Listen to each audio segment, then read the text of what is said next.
হারুনের যে মেয়ে লাগতো সমস্ত মেয়ে নাকি আপনি সাপ্লাই দিতেন, এই ধরনের কথা কিন্তু প্রিন্স রহমান ফলো করে এবং বিভিন্ন গণমাধ্যমে হেডলাইন হয়ে নিউজ হয়েছে। আসলে এর ব্যাখ্যা বা এর সত্যতা এর কোনো রকম সত্যতা নাই। আপনারা যদি ইভেন আমাকে সামাজিক যোগাযোগ মাধ্যমে কোনোদিন দেখেন, কোনোদিনও দেখবেন না যে আমার আশেপাশে কোনো মেয়ে আছে। হ্যাঁ, আপনারা যদি আমার ফোনটা চেক করেন, আমি তো আসলে এই ধরনের কোনো কিছুতেই নাই। যেহেতু সে এই ধরনের অ্যাক্টিভিটির সাথে নিজে জড়িত, সেই জন্য তার মাস্টার মাইন্ডে আসলে এই কথাটাই এসেছে যে ঠিক আছে লায়লাকে দিয়ে এটা করাবো।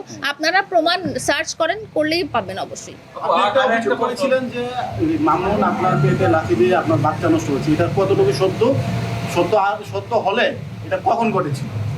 এটা ঘটেছিল, এটা অবশ্যই সত্যি।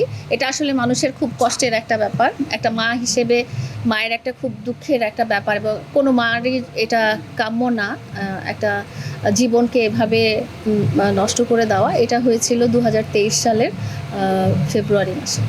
আপু লাস্ট একটা প্রশ্ন, আমরা ইতিমধ্যে টেলিভিশনেও কিছু কিছু নিউজে দেখেছি যে একটা ভিডিও পাবলিশ হয়েছে প্রিন্স মামুনের মেবি 13-14 সেকেন্ড। আসলে মামুনের ডিটেল দেখা যাচ্ছে আদৌ মামুনের নাকি অন্য কাজ আমি জানি না, আমি এটা বলতে পারি না এটা কার কি, এটা যাচাই বাছাই করার দায়িত্ব আসলে আমার না। কিন্তু আমি যতক্ষণে জানতে পেরেছি যে সে মাদকাসক্ত চরমভাবে এবং সে বিকারে লিপ্ত এবং অসংখ্য নারীর সাথে শারীরিক সম্পর্ক করে আসতেছে, তো তখন থেকে আমি তাকে একটা গৃহপশুর চেয়েও খারাপ মনে করছি, কারণ পশুরাও এগুলো করে না।